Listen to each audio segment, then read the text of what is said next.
Hi, my name is Uri. I'm going to talk to you about Israeli society, Gaza, Lebanon, and electoral politics.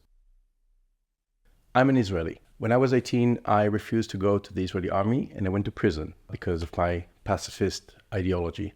This is not about that. This is more about my particular experience right before I went into prison. So I was in the same cell being held with 6 other people. These other people were also with me going to prison because they didn't want to join the Israeli army at 18 years old. None of them were political, as opposed to me. And then one of them started asking the other ones, "Hey man, why why do you not want to go to the army?" So it went one by one, and each of them had a very different point. So one of them, for example, had a girlfriend, and he wanted to see her, and going to the army is probably not very good for that. Which, by the way, it's a great reason not to go to the army. The other one had to support his family. He was from a very poor background. He needed to work. He was one of the main breadwinners for the family. Another one just wanted to be close to his mom.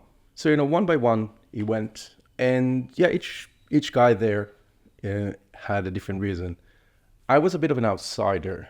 None of them was political again. And then that guy got to me. He was like, "Hey, you in the corner there. Why don't you want to go to the army?" "I just don't want to kill people." None of them really understood at first. They were like, "What does not wanting to kill people have to do with going to the army? You can also not be in the front line. You can not use a gun. You can be in the back line, signing papers and everything." And I was like, I tried to explain all kinds of, I don't know, pacifist ideas. Like I was saying, if you have a gun, what is the part that kills in the gun? Is it the trigger? Is it this little screw over here? So I was trying to convey that, the whole gun is something that kills. Even sitting in the back, signing papers is a part of the machine that kills people.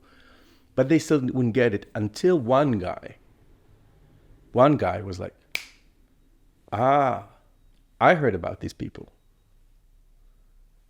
He doesn't want to kill Arabs. As one, all of them were like, you're one of those. Why don't you want to kill Arabs? What I'm trying to convey in here, in this little anecdote, this, by the way, happened more than 20 years ago. I'm old, 22 years ago. What I'm trying to convey here is an anecdote about the genocidal nature of Israeli society. Israelis live in this. Why don't you want to kill Arabs? For them, killing Arabs is just the natural state of being.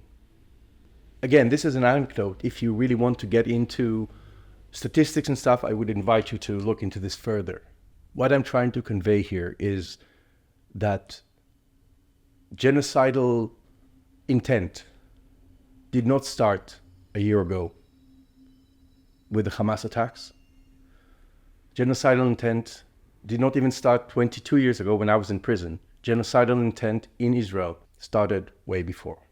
This is something that we, like in Israel, you live with constantly.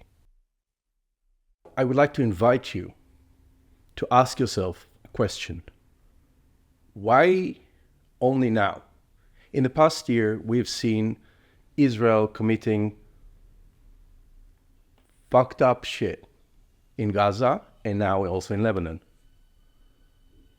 Why only in the past year, though? It certainly wanted to 20 years ago, 10 years ago, 30 years ago. It certainly had the military capability to do that. Why didn't it actually do this? The answer is that Israel, up until the past year, did not feel that it has the political capital on the international stage to do this.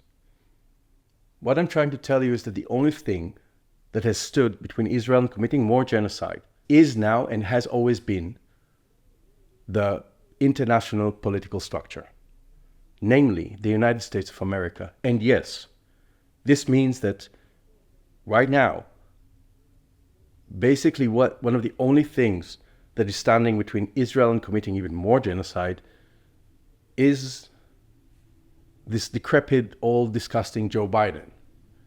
And so I would like to invite you to think of electoral politics in wherever you might live.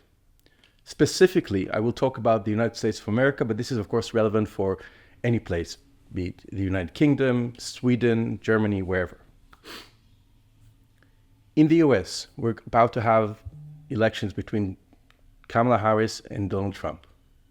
The person who will get voted will be the barrier to stop Israel from committing more genocide. This will be the thing to stop it. Now, I don't think that there's any competition between Donald Trump and Kamala Harris. As much as Kamala Harris might be shit, I don't think that you can even imagine that she will be worse than Donald Trump. And she or he will be the biggest single obstacle from Israel to do more horrible things. What I think I want to tell you is, I don't think that you should vote for Kamala Harris even if you're a single issue voter about Israel-Palestine. I think that you should vote for Kamala Harris, especially if you are a single issue voter about Israel-Palestine.